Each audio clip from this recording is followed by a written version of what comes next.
Hello everyone. As lot of queries pouring in after this recent Madras High Court ruling in favor of DY Bethel Enterprises dated 24th Feb 2021, everybody is confusing that do we apply this case against our matter, ongoing matter going with the GST or audit, or you can say that various other GST authorities.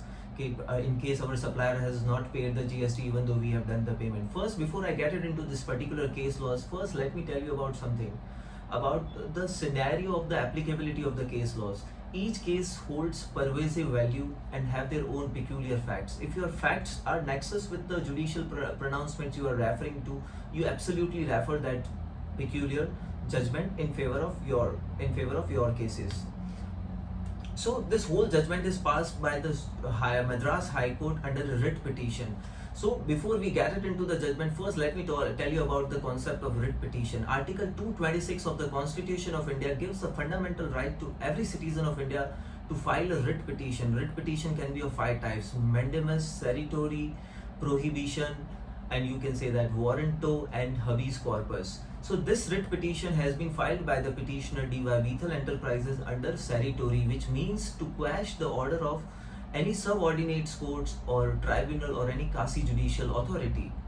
So now let me coming back to the facts of the case. In case of a DY Bethel Enterprises, so as per this ruling of this Madras High Court, which clearly stipulates that a recovery proceedings cannot be initiated on the buyer without initiating any recovery proceedings primary in favor of a supplier or seller, which means that as per section 16 subsection 2 of the CGST Act 2017, which clearly stipulates that in order to claim the input tax credit, a person must hold a tax invoice or a debit note issued by a registered dealer.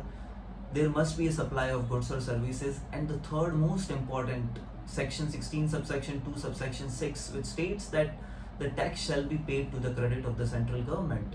While in this case, the reason for quashing the order by the High Court is that the state tax officer has initiated a recovery proceedings without initiating any recovery proceedings in favor of supplier, which means that it is highly irrational, arbitrarily, and principle of natural justice has been violated, so resulting in the quashing of the whole order. So what is the basis of this?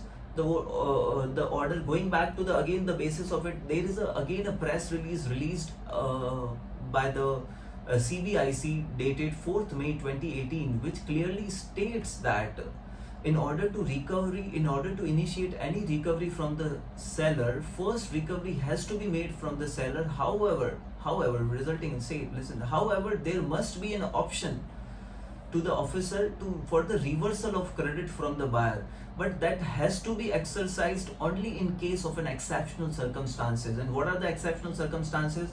In case of you can say that absconding of the supplier, in case of you can say that disproportionate recovery, or in case of the discontinuing of the business. So in that case, the recovery has to be done from the purchaser. And again, as we discuss the cases of the DY Bethel Enterprises, there is again a landmark ruling in case of Delhi High Court ruling in case of Arise India Limited, which states that you cannot treat a bona fide buyers and a bona fide purchaser at par.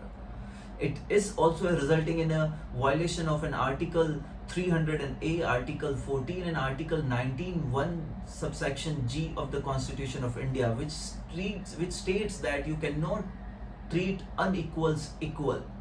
So that is again a landmark ruling which you can always refer to while debating your case with the authority. Thank you so much.